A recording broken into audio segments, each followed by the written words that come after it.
हर माह के शुक्ल पक्ष और कृष्ण पक्ष की त्रयोदशी तिथि को प्रदोष व्रत रखा जाता है।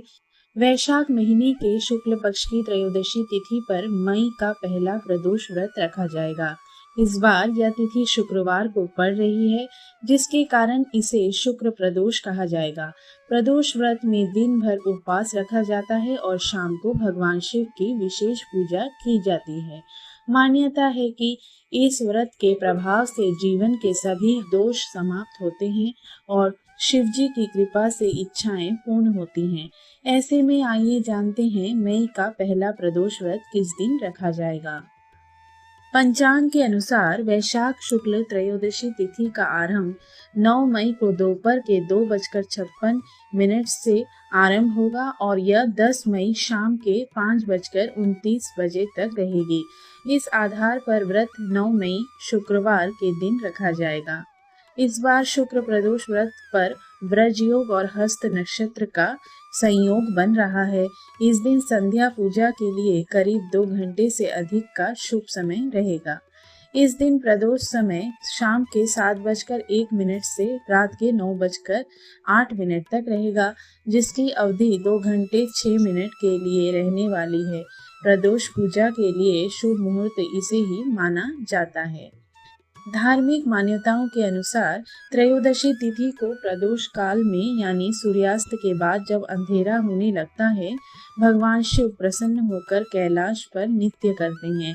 माना जाता है कि इस समय यदि आप भगवान शिव से जो भी मांगेंगे वो जरूर मिलता है। इसलिए प्रदोष व्रत में शाम के समय की पूजा की जाती है। आइए जानते हैं प्रदोष व्रत की पूजा विधि।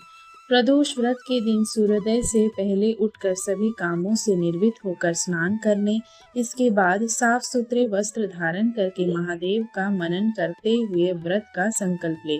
इसके बाद शिव मंदिर जाकर शिवलिंग में जल अभिषेक,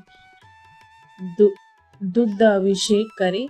इसके बाद दिन भर फलाहारी या बिना फल खाए व्रत रखे। इसके बाद शाम को प्रदोष काल में पूजा करना शुभ माना जाता है। शाम के समय दोबारा स्नान आदि के बाद साफ वस्त्र धारण करें।